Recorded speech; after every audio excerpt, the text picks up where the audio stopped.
Georgia Virtue presents the Let Me Tell You Why You're Wrong podcast. This is episode 289. Holy crap, the news we have this week. The Middle East is on fire. Dianne Feinstein's replacement has been named. Paying high school athletes. I can't talk. Now Wall's work, the first dog. Being polite is detrimental to one's political career.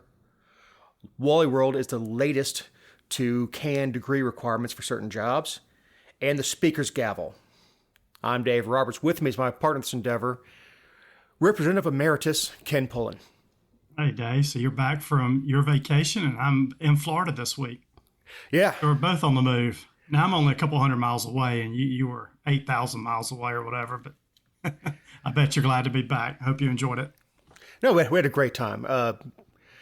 Greece is I mean, the Greek people are just 99% of them just warm, welcoming, happy to have the tourism dollars. You go some places around the world where tourists are kind of, scoffed at like an inconvenience. France. Yeah, I've heard that about the French everywhere except for Normandy.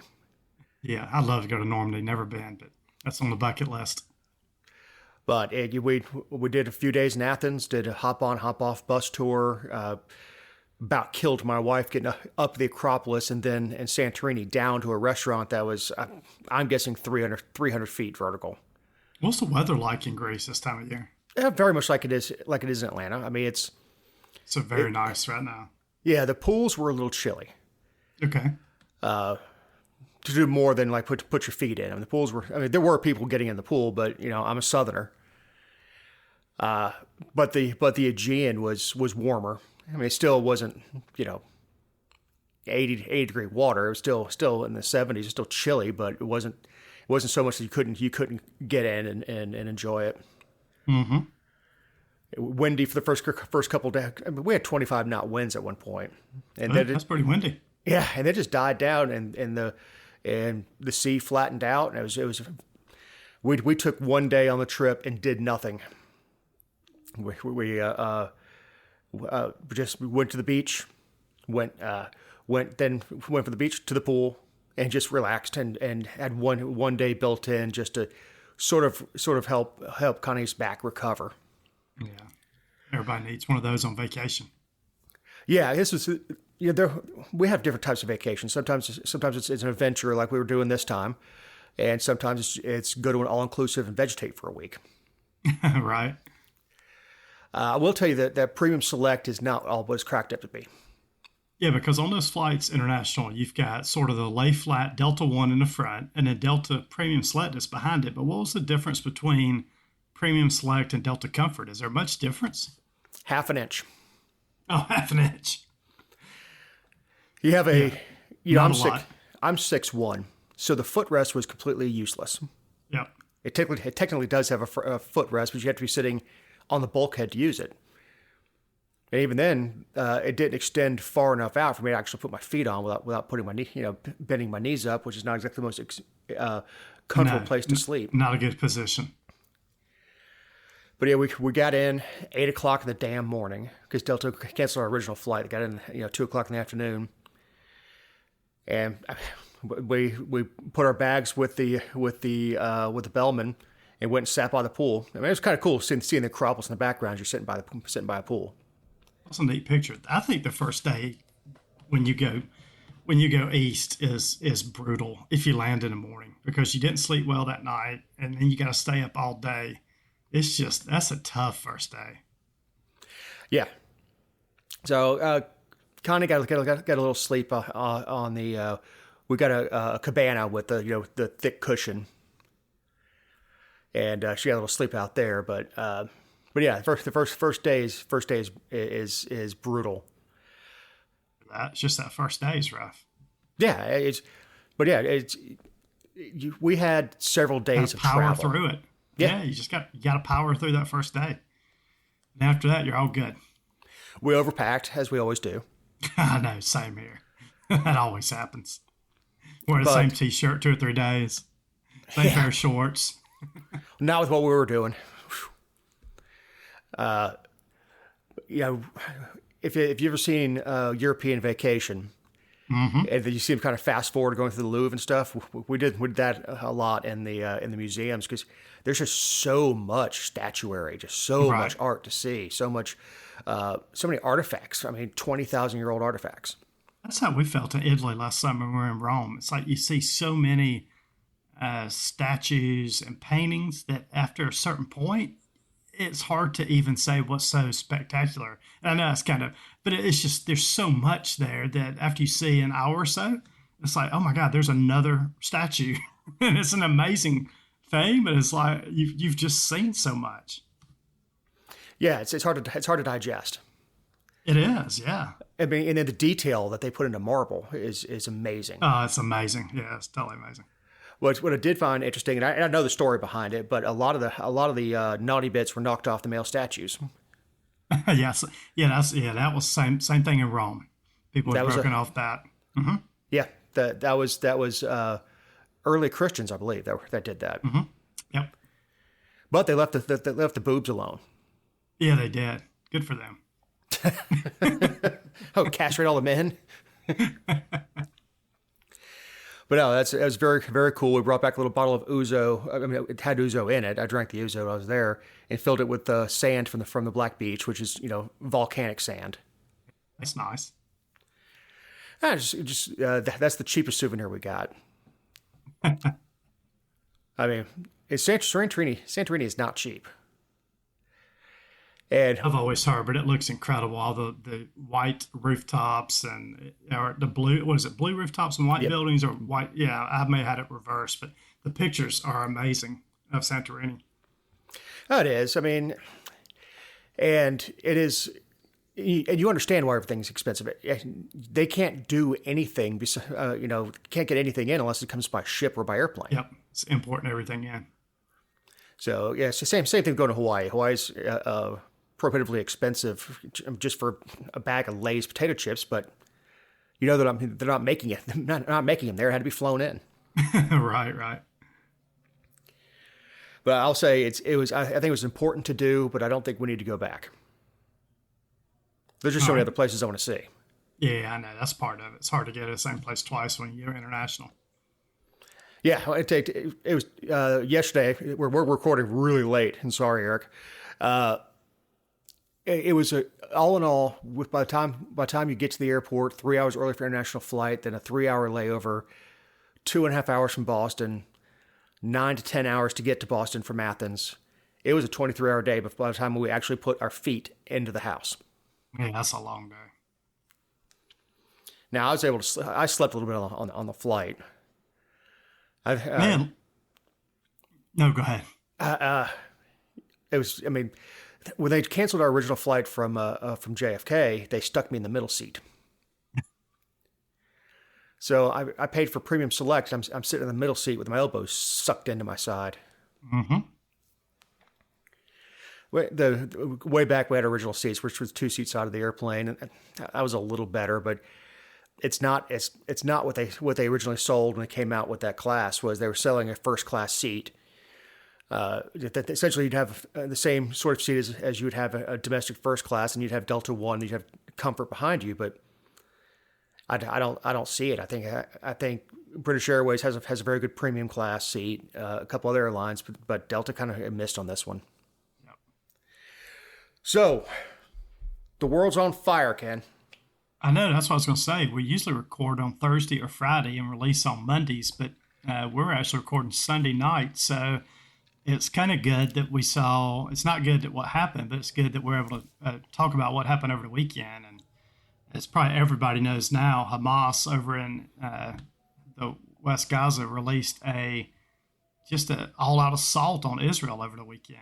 And there are, Dave, I don't know what the latest count is, but I think I know it's over 1,000 people now that are dead, and I think 700 or so Israelis at this point are dead. So it has turned into a full-scale war at this point. And they're raping and pillaging as they go along, and that's not a joke. I mean, they're stealing children and women to keep as sex slaves. I've never seen when they started showing the video, which was they started showing the videos yesterday morning or Saturday morning on. I was watching Fox News, and I'd flip back and forth between multiple channels. I mean, it was like live video that Hamas was filming where they were shooting people, abducting people. They abducted this female that was in the army, and drug her through the streets, took her clothes off, and was dragging her down the street. I mean, they were filming all this stuff live as they were doing it, and you could just see this carnage going on where, there was this one music festival out in the desert in southern Israel. 260 people died there where they just went in and opened fire on the music festival. And there were people riding across the border. All these Hamas people were on motorcycles riding across with AK-47s, and it was just anybody they could find. They were shooting, and it's the main thing they talked about yesterday on the news is with the intelligence that Israel has, how did they get caught so flat-footed with what was going on? Because this was not just a couple of people running across the border killing. This was an all-out assault. 5,000 missiles were launched over the weekend. So there's going to be a lot of, there's going to be a lot of people looking back after the fact saying, how did this happen? How did we have such an intelligence failure to let this type of assault occur? Yeah, and they have an extensive intelligence network. Yes, right. And we're getting our own weapons being shot at Israelis that were left in Afghanistan. Afghanistan. So reports are coming out now that they're finding weapons that we left in Afghanistan, and Hamas is using them, which is that's not hard to believe, probably. And how did Eric put it in our private chat? Iran Venmo'd Hamas the money we just gave them. Yeah, I mean, this comes right on the heels of the prisoner swap about 2 weeks ago, where we swapped 5 prisoners for 5 of our prisoners been held in Iran. And then we also released $6 billion to Iran. Now, supposedly that money has to go to food and humanitarian efforts, but you still release $6 billion in a day. So it replaced $6 billion now they can spend elsewhere.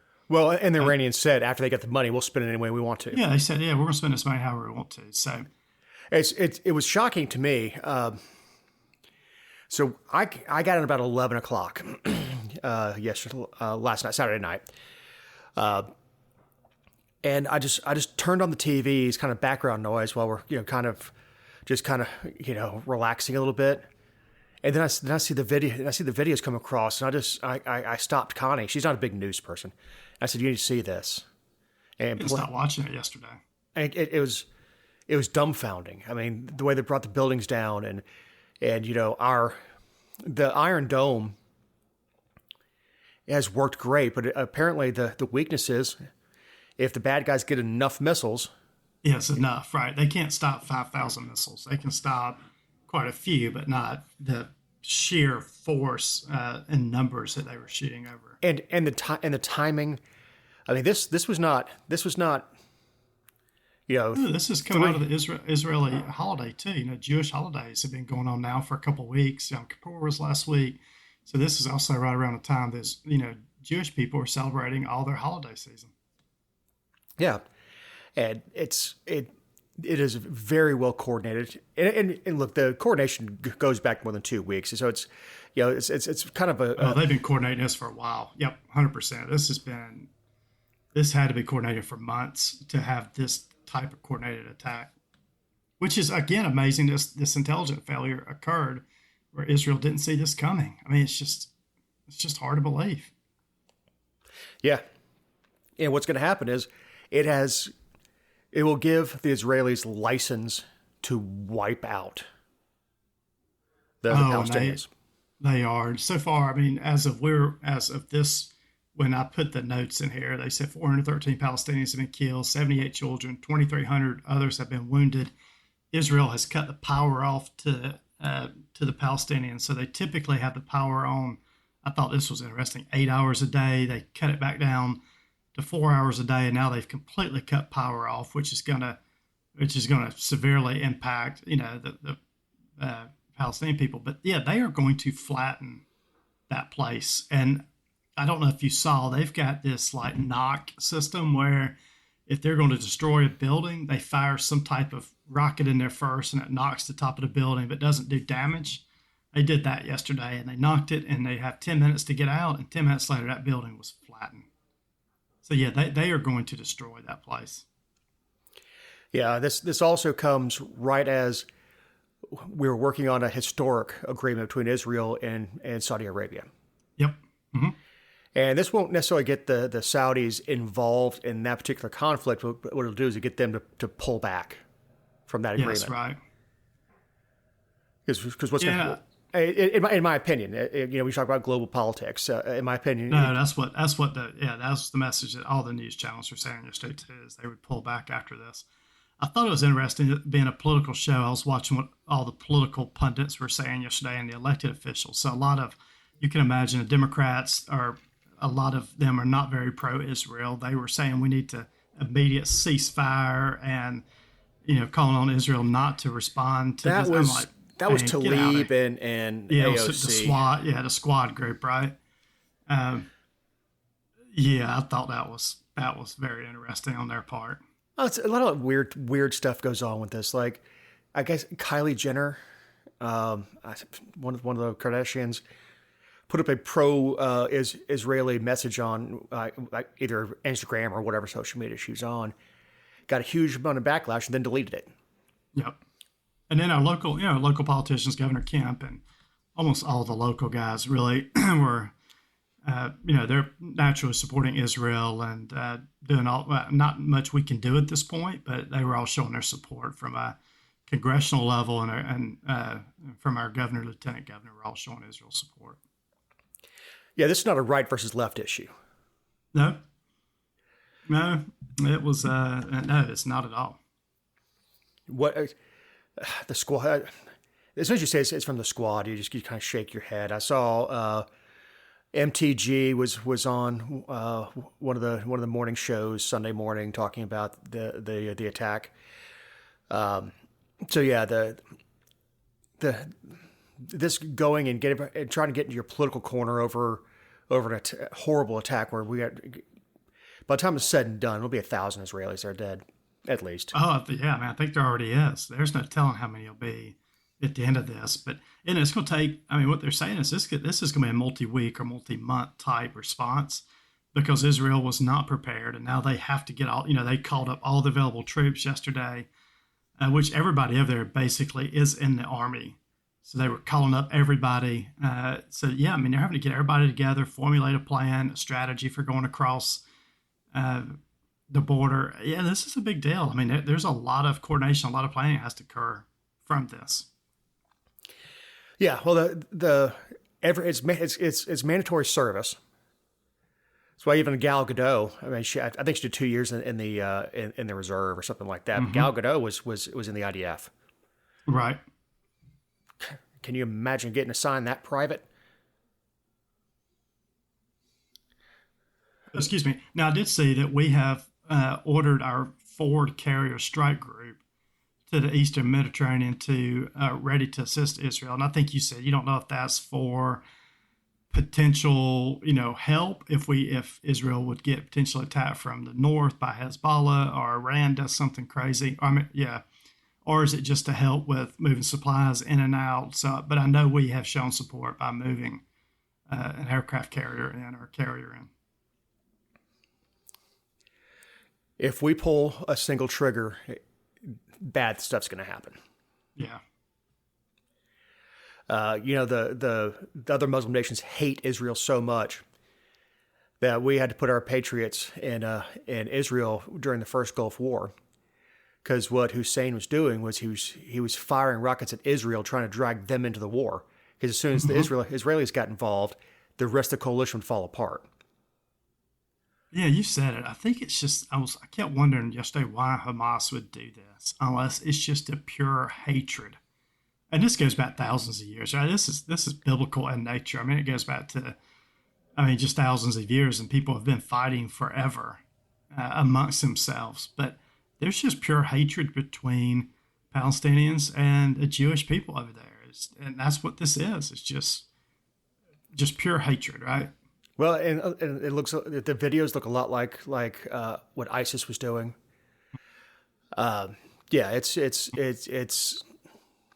it's something else. I mean, Yep. I can't imagine. First of all, I can't imagine doing that, taking somebody's humanity like that. Yep.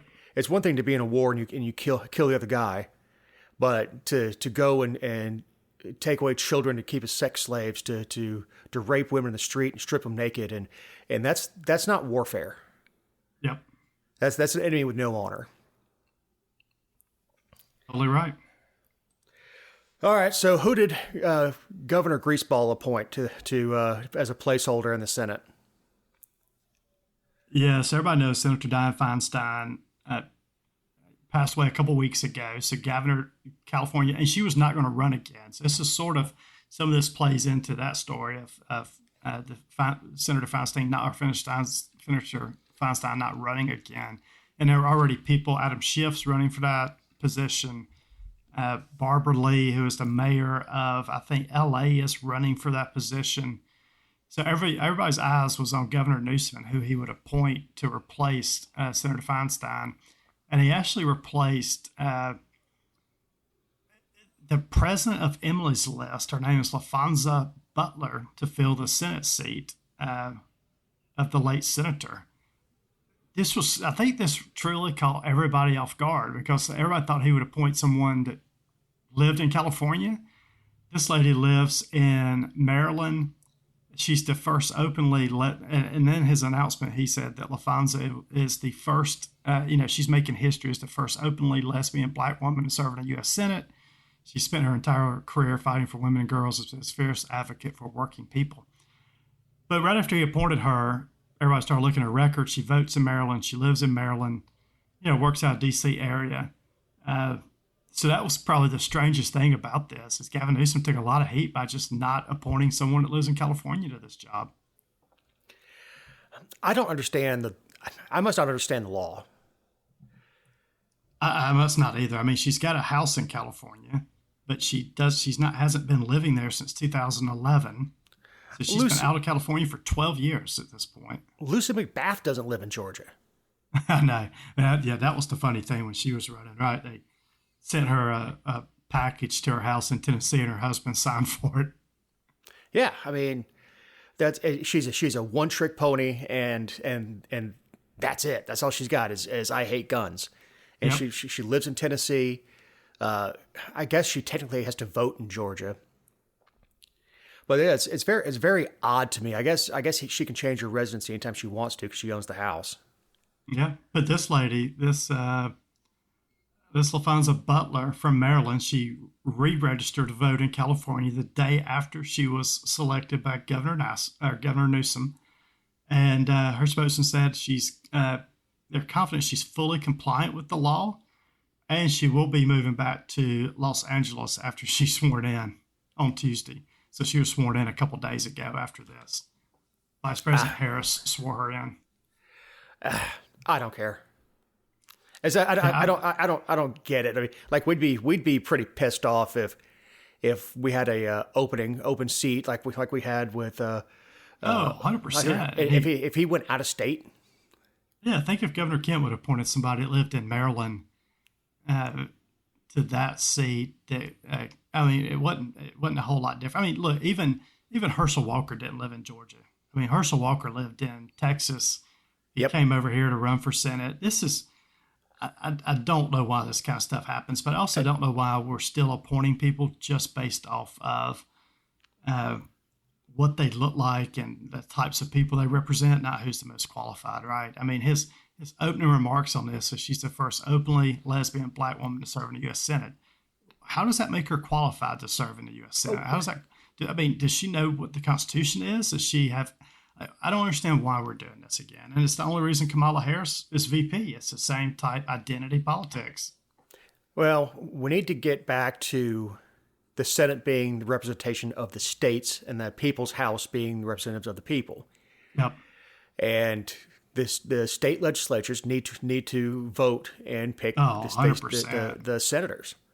Yeah, we need to quit. Senators should not be voted on. That was a terrible change to the Constitution. I forget what amendment that was at this point. I have to look it up. But yeah, that changed not too long ago. Yeah. I mean, in the course of history, yeah, to have a popular vote, and you got to think about what it takes to run a statewide race like that. Yep, it was actually the 17th Amendment, but it was ratified on 1913. So almost 110 years ago, we started electing senators versus the Georgia House, or the House Representatives at the state level, appointing the senators. Right. Because it's supposed to be it's supposed to be the chamber that represents the states. Mm-hmm. And they also are elected. Yeah, I mean, and you're also accountable to the House of Representatives every 6 years, right? Right. You're not accountable to the people. I mean, you are accountable to the people, but you're accountable to the state House members. Right. And that's not me being a snob. It's just that's just the way it is. Plus, you wouldn't have a governor appointing somebody to represent the state, especially from out of state. You'd have I assume the California legislature is not full time. Call a special session, have a debate, bring up the candidates, vote, and you get a placeholder. Yeah, I mean, it's the same thing. All these appointments are really bad. It's like, I think Kelly Loeffler I think she's actually done a lot more over the last couple of years to help Republicans in the state of Georgia. She's actually, with her Georgia First, with her PAC that she's created and her committee that she's actually out there doing a lot now. She's been very vocal, so I appreciate that from her.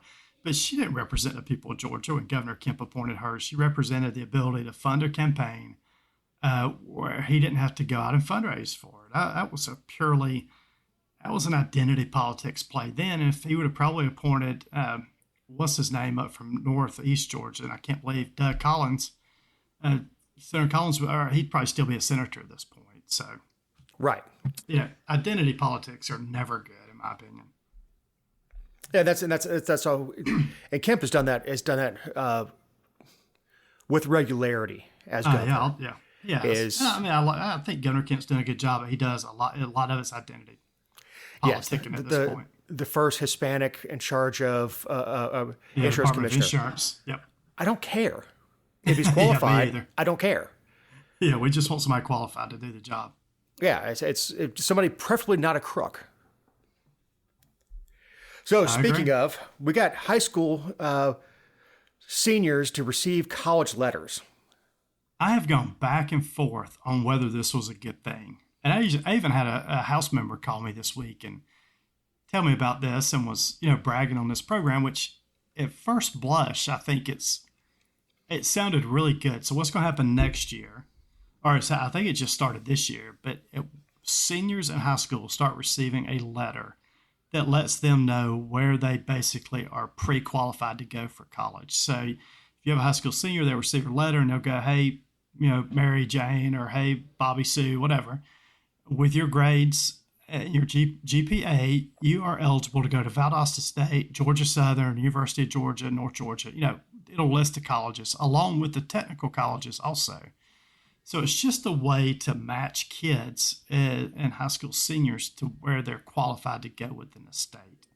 And I think some of this is coming out of, so we've got record enrollment at Georgia Tech and UGA, but enrollment across all the other colleges in Georgia is down. So I think what this is trying to do is really highlight that there's more choices in Georgia for high school seniors than just UGA. Right. Well, but do we not want our seniors to put, that's what I told my wife. I said, we've got a senior next year. Do I not want Libby putting a little bit of work into the process of going to college? I mean, that's I want her to go out and try to figure out where she can go and where she's qualified to go, because that says she's ready to go. Do we need to make college easier for kids to go to when we've got a record number? They're already in massive amounts of student debt. I mean, is this really what we're trying to do, is get more kids to go to college when they probably shouldn't? I'm just not sure I kind of have a bad feeling about that part of it. Yeah, that's where I am on it.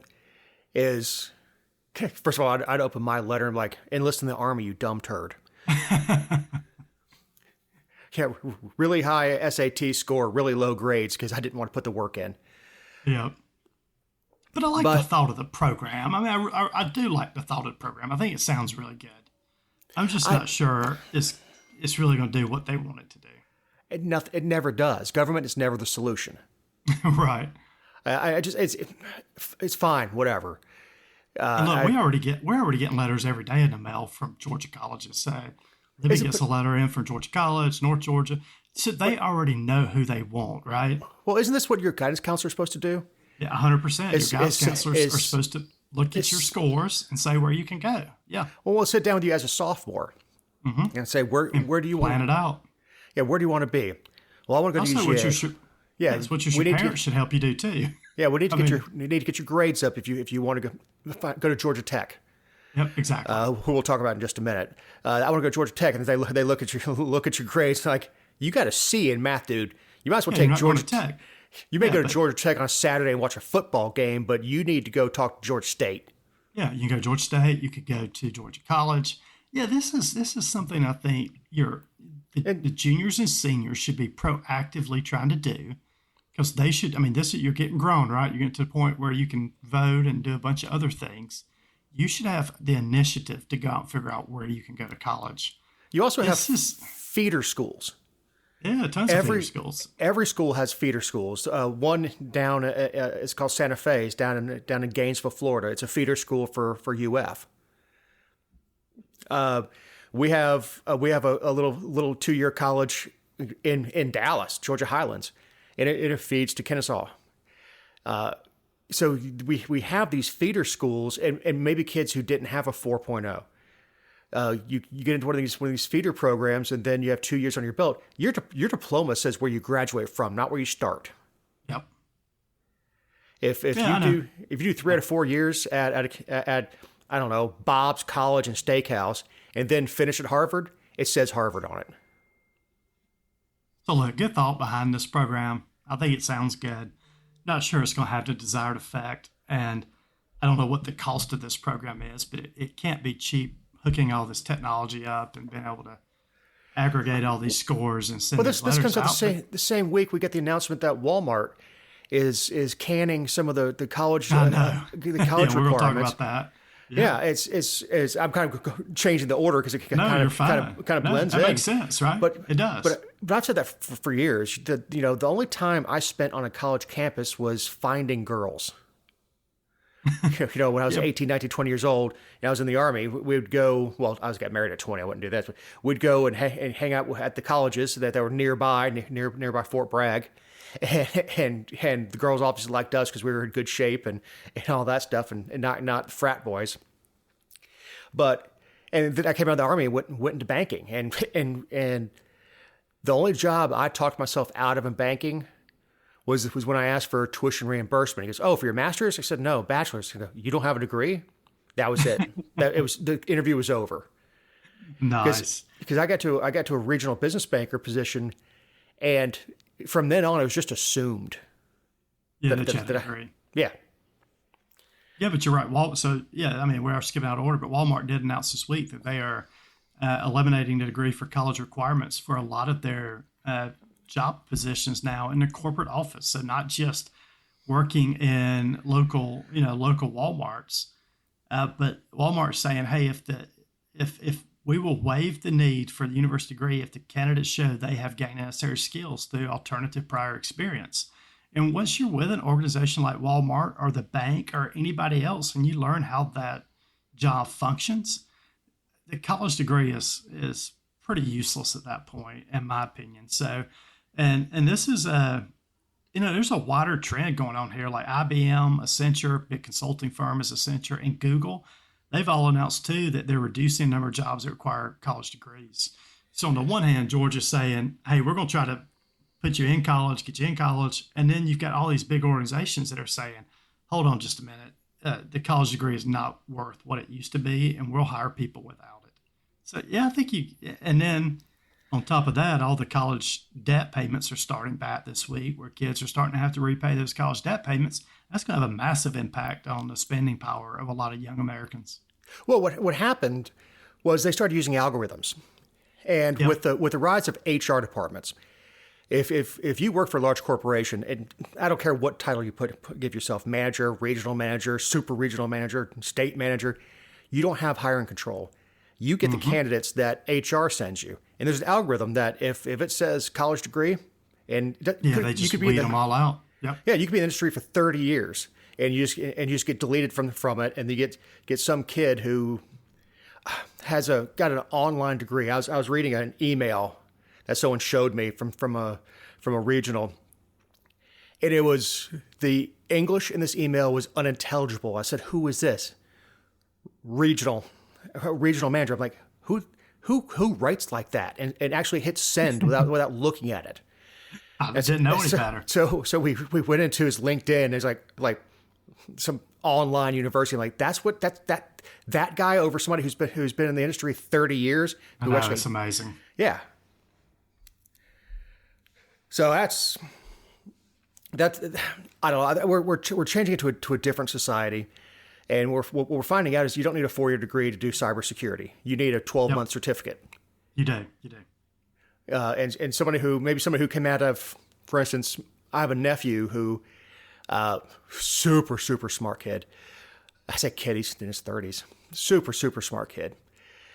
And he came out of the Air Force he was basically a cybersecurity person for the Air Force. And, to take him and say, well, he only has a 2-year degree, and I'm not going to hire him. I'm going to hire somebody who just did 4 years in the education program and has no idea what he's doing. But he got hired by an alphabet agency. He's doing just fine. So, Ken, I don't know if you know this, but walls work again.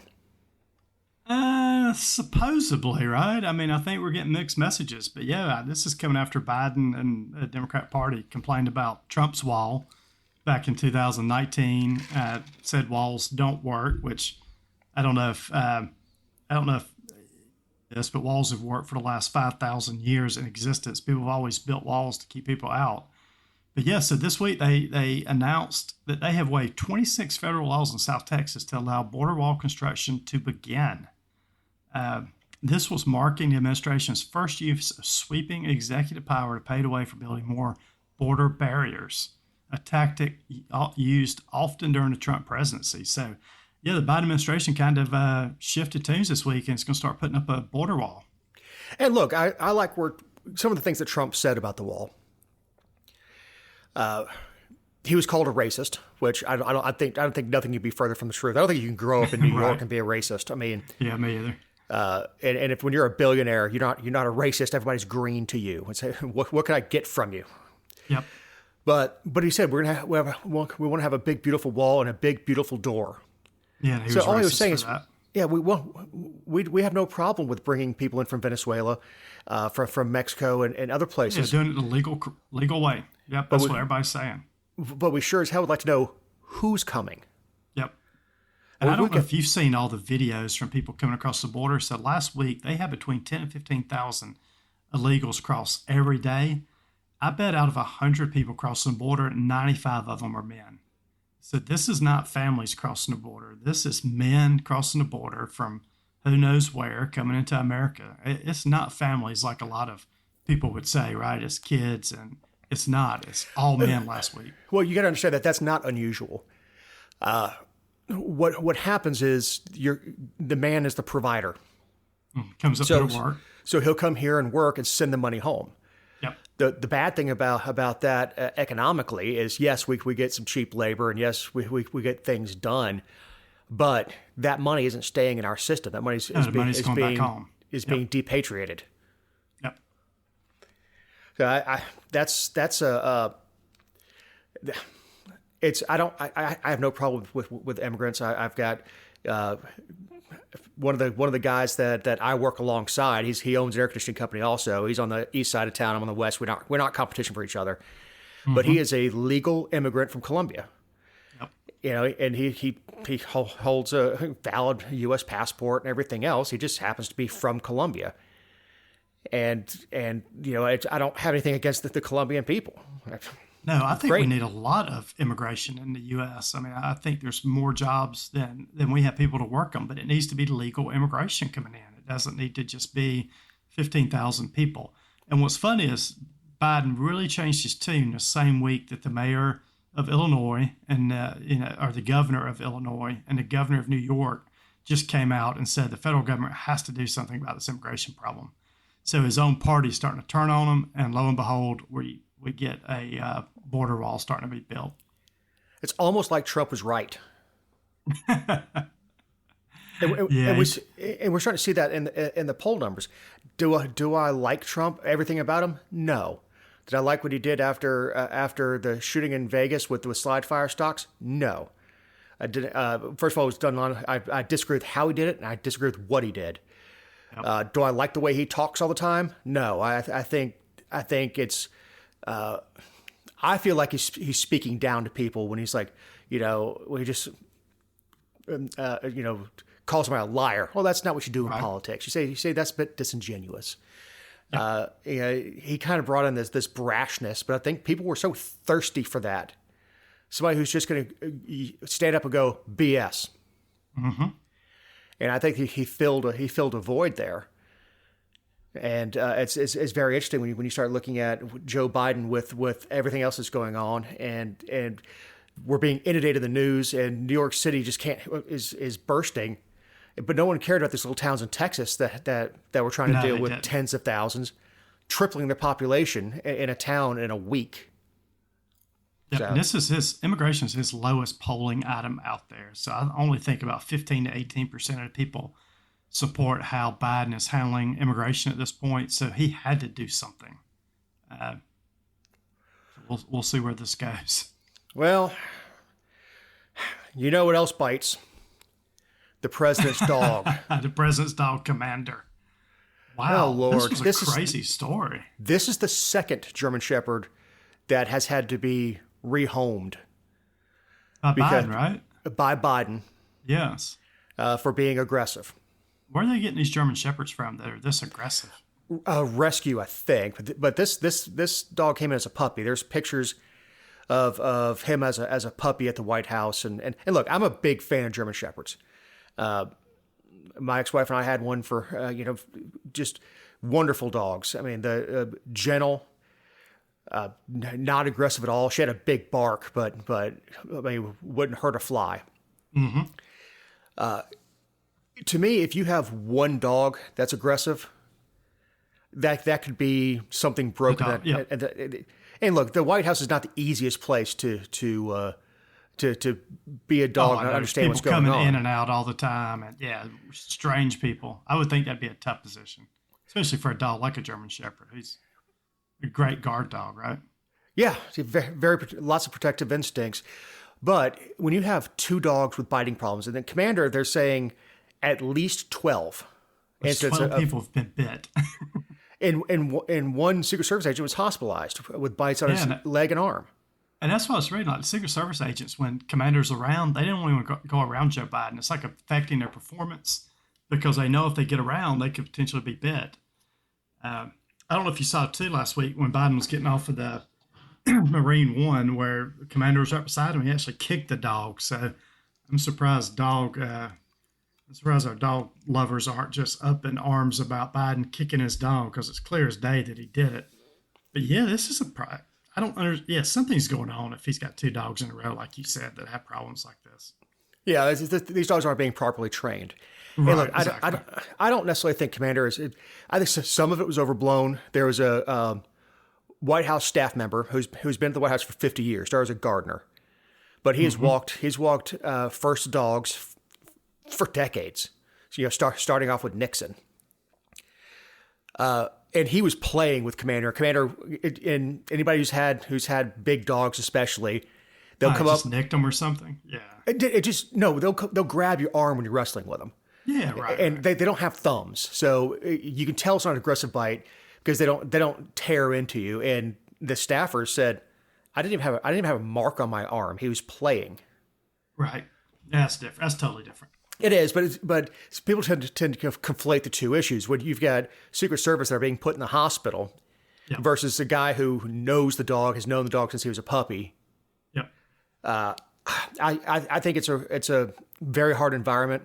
It's also incredibly hard if you don't get the dog trained early and keep up on the training. You're gonna have a dog who gets scared, and they don't have the ability of saying, "Hey, man, back off. I'm a little annoyed right now." Yep. Their response is to bite. So I'm on the team with the dog. I'm just not on Team Biden the way he treats his animals. Exactly. So I like the way you did this headline. Georgia Democrats in trouble for being nice. Yeah, they honestly are. So I don't know if you remember, but last month, Lieutenant Governor Burt Jones went on a tour of historically black colleges and universities, which I think is great that Lieutenant Governor would do that. And while he was doing that tour, he took local Democrats with him. So if you were going to a HBCU, whoever represents that district, and this is just common courtesies and how things happen, right? You would go meet the lieutenant governor there. So state senators went with him, some state representatives went with him, Democrats, and they were quoted as being, or they were nice to the governor or lieutenant governor. They were thanking him for coming, just being polite and hospitable. The Democrat Legislative Campaign Committee got wind of this and warned the caucus members that they were making a grave mistake by cozying up to Jones and other GOP colleagues. So they basically said, you need to cut this off. No more being nice to the enemy. The state parties are useless now. Just Absolutely like our useless. local party, we got on to Jason Avatarde and Mike Dugan. It's like just when the Candace Taylors of the world start taking over the state parties, and I'm sure the same is true on the Democratic side. Yep. You lose any sense, any importance because people no longer take you seriously. Yep, I know. We haven't had any Candace Taylor news lately. We'll have to look that up for the next episode. But you're right. This is ridiculous. Look, I took a picture with Minority Leader Bob Trammell and put it on Facebook when I was in office, and I had more comments on my Facebook post about how could you take a picture with the Democrat Minority Leader. Bob Trammell is an absolute super guy. He's one of the best guys I'd met at the Capitol. He just happened to be on the other team, but he was a very moderate Democrat. When you can't do this kind of stuff and be friends with the other side, and it's just the activists that get mad at you, like you just said, right? It's just a handful of activists that get mad. But what you end up doing is writing those activists off. And when you need help in the future, you just don't call them because they got mad over some kind of silly thing. Yeah, and that's the thing is we can disagree on politics. I've got a friend who is far left. Right.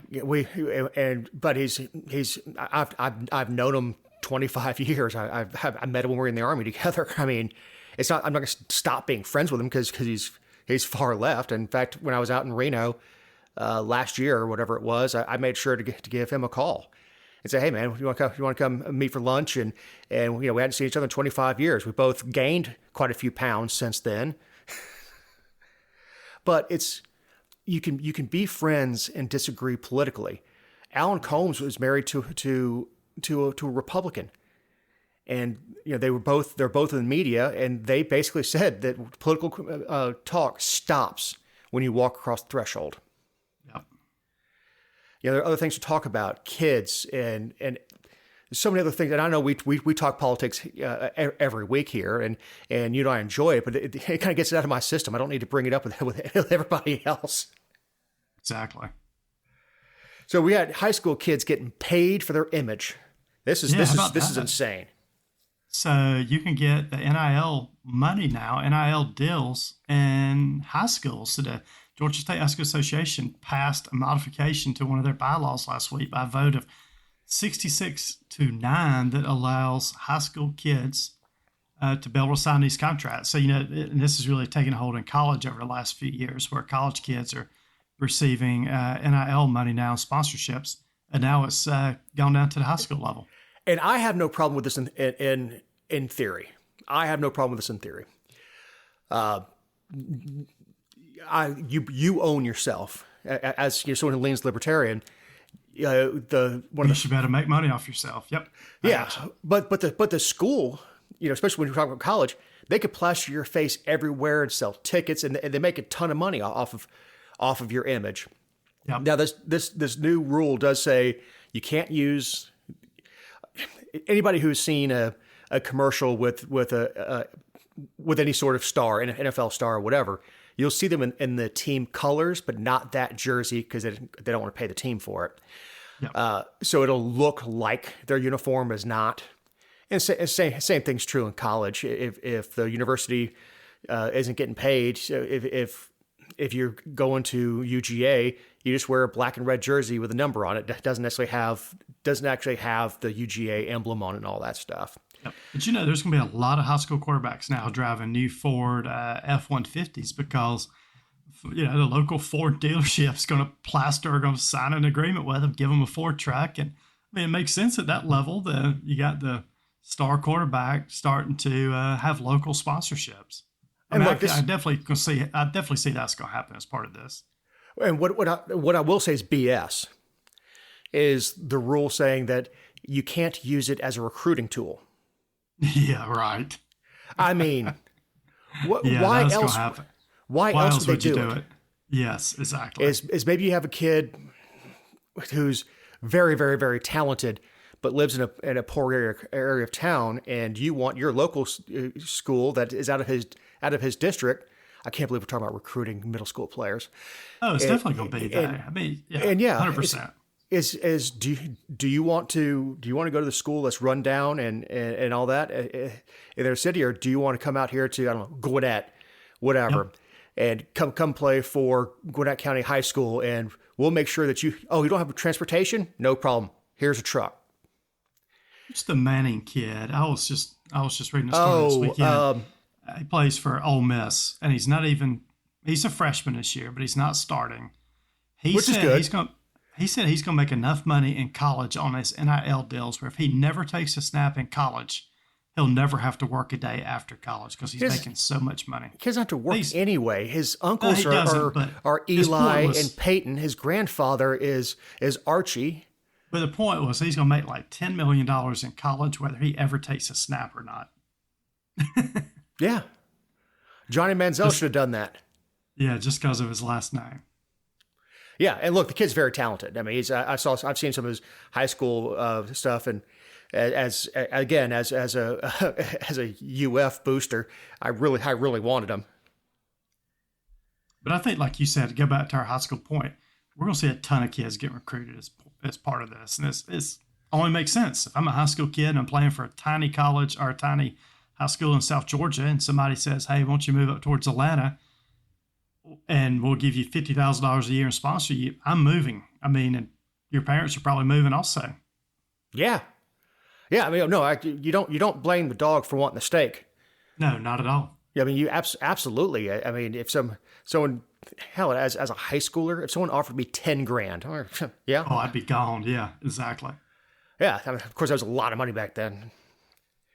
Now, it's not a lot of money now. I don't want to sound like that, but this is a good time to remind you that these are our opinions, not those of anyone not on the show or any company or respective company we work for, own, or otherwise associate us with. Also, you can find other episodes and relevant stories over at georgiavirtue.com. All right. Mule of the Week was actually, there are a few mules, but this guy, University of Miami coach, these college coaches make millions. Yeah, 5 to 10 million, most of them. Yeah, he's not at some. This is not talking about like, a goofy play made at Appalachian State or something like that. This is a major university and what used to be a major football power. Had a gimme. Game's over. Game's done. Mm-hmm. Take a knee. 42 seconds left in this game. Yeah, take a knee, punt, whatever. It's third down. Yeah, even a broadcaster was saying, take a knee. He's like, why is he not taking a knee? Yeah, but I can't believe it's Mario Cristobal. He made $8 million last year, by the way. And he's not a dumb guy. He's got that program on the upswing, but that was a boneheaded move. So the quarterback snaps the ball, hands it to the running back. Running back runs it, and he fumbles the ball. And Georgia Tech recovers with literally 40 seconds left in the game. And they've got to go, 75 yards? So it's not like it was just, hey, Georgia Tech, here's the football, go, run a couple yards and win the game. But yeah, he fumbled the ball with 42 seconds. If they would have taken a knee, the clock would have ran down to 10 seconds and the game's basically over. Yeah, and plus they were in field goal range. Yes, right. Take a knee, kick the ball, just like we saw the Falcons do on Sunday. Take a knee, run it down to 2 seconds, and then kick the ball. They would just take the knee and the game's over. And look, this is Georgia Tech that went to Wake Forest and won. Came home last weekend and lost to Bowling Green. Nobody can even put a finger where Bowling Green is, I don't think, in the country. And now they get down to Miami and beat Miami after Miami does this bonehead play. Who knows what you're getting with Tech every week? It's the same thing with UF. Yes, right. Have a statement win and then go and lose. And look, those kids will be telling that story forever. Yeah, they will be. Yeah, it's not quite like Georgia Southern beating Florida, which did happen. Oh, I was disgusted when that happened. I was embarrassed, and Eric has not let me forget it since. Yep. So anyway, he is the mule. I'm not saying he needs to be locked up in jail, but he certainly needs a stern talking to from the athletic director. Yep. So, all right. Update on the race to become speaker. We lost. Oh, I said we lost. He didn't die, but the motion was made and enough votes to carry to remove McCarthy from the podium. Yeah. So the craziest thing when Speaker McCarthy got the speakership a couple months ago, they made a rule where after he became speaker, one member can make a motion to vacate the chair, which is absolutely insane that one member can stand up and make a motion to vacate the chair. And that's what happened this week is Matt Gaetz, Florida congressman, made a motion to vacate the chair. And Republicans only have a 5-seat majority in Congress. So as soon as he makes that motion to vacate, they have to vote on it. And 8 Republicans voted no. So Kevin McCarthy lost his speakership. And he came out almost immediately and said, I'm not running again. You guys can have this. I'm not doing it again. So it was a cluster we call Charlie Foxtrot. It was a cluster to begin with, just to get him in the seat. They had 12 votes or something back in midsummer. Yeah, but it was a cluster back then. And this can't be getting any better. I mean, look, I've heard Gaetz has always been just a frat boy and all that stuff, and I don't necessarily think that's. I try not to tie people's personal stuff into what they do in their professional life. But now we'll say this: like the 2 guys that are running for speaker now is Steve Scalise. Steve was the one that got shot a couple years ago at a congressional baseball game. He also has a sort of a rare form of blood cancer at the moment. So if you see him, he doesn't look healthy. And then Republican Congressman Jim Jordan from Ohio, which is head of he's head of that committee that's always investigating people. Look, if we can replace Kevin McCarthy and have a speaker, Jim Jordan's the one that came up with the House Freedom Caucus. I am all for that. So if this whole craziness gets Jim Jordan as speaker, I mean, big win for conservatives in Congress. But it's also we're handicapping our government as things are happening in the Middle East. Yeah, it's totally handicapped. Now, one guy said this weekend, that's what Fox News was interviewing somebody and said, well, aren't you handicapping the government by doing this? He said, well, it's not like we're all going to run back to D.C. over the weekend and vote on legislation.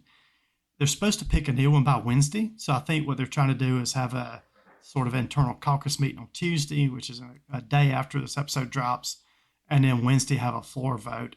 I think Jim Jordan's probably going to win, but what's going to be interesting is he is a very ideological guy. I mean, he's a small government conservative guy. He's a Freedom Caucus guy.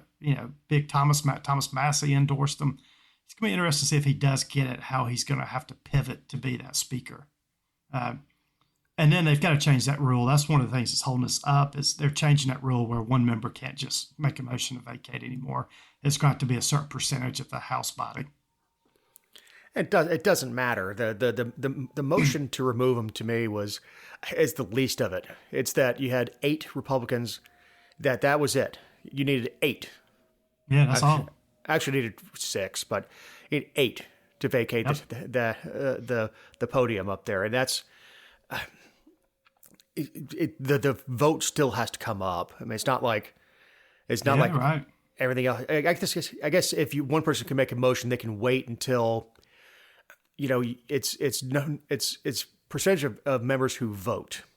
Yeah. So 50, a couple things, 50 Matt plus Gaetz, one. I don't know if you've seen. So Matt Gaetz is coming back now, and he's actually saying, "Okay, look, if the new speaker does this, I'll support him." And he's tying this into a Democrat congressman's some changes he wants. He wants term limits enacted for congressmen to 12 years. He wants congressmen not to be able to trade individual stocks any longer. I think both of those would be great. And then they don't want congressmen able to take PAC money, donations from corporate PACs and corporate lobbyists, which that'll never pass. But the term limits and not being able to trade individual stocks, I think, is a great thing. Well, I prefer the blind trust.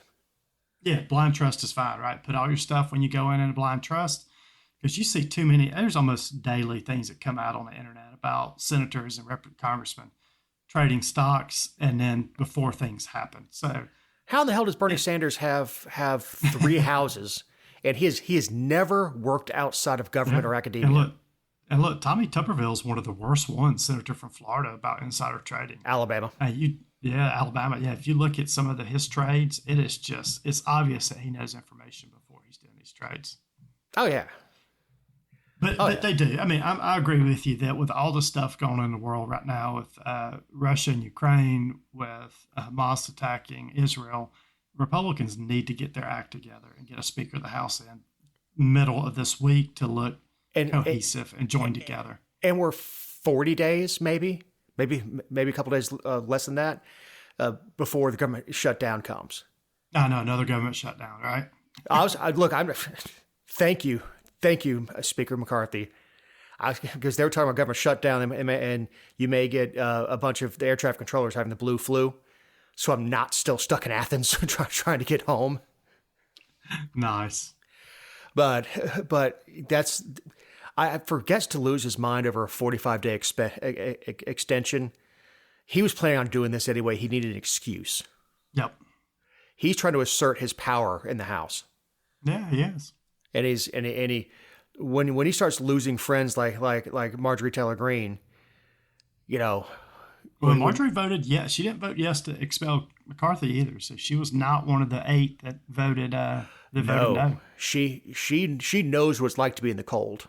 Yeah, she does. She's trying to get back inside, get some warmness. Yes. And now that she has a committee assignments. Look, she was up there twiddling her thumbs unless the entire House was in session, when everybody was off in their committee groups. She was sitting in her office twiddling her thumbs. Yep. And she knows from that position she can't help her constituents, which I'm one of. So she seemed to pivot to moderate some of the crazy stuff that's come out of her mouth and off her keyboard. Yep, exactly.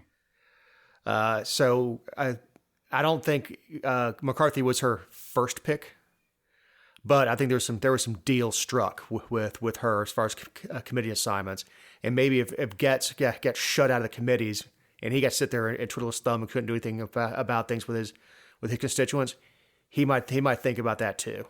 Yep.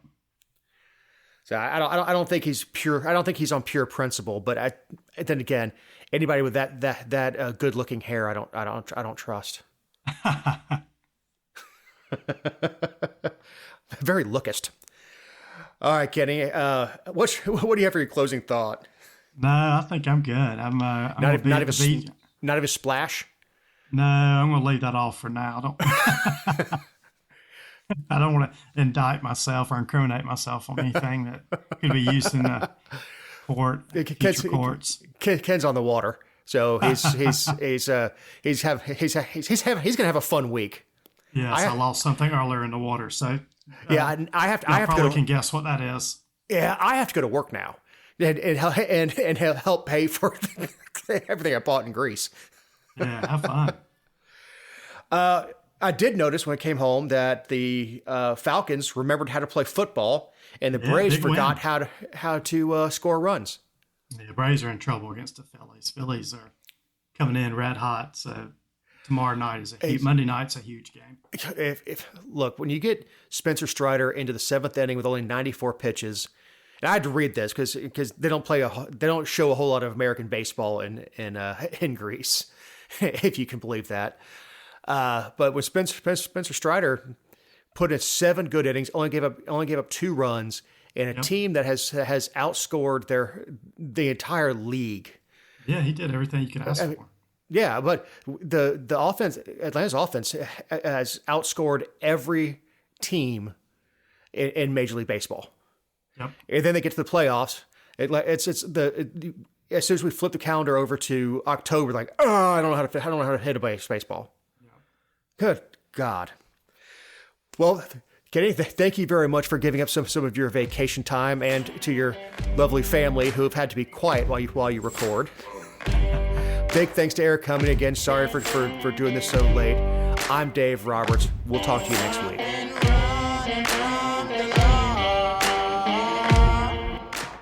Hope they won't shoot me down soon.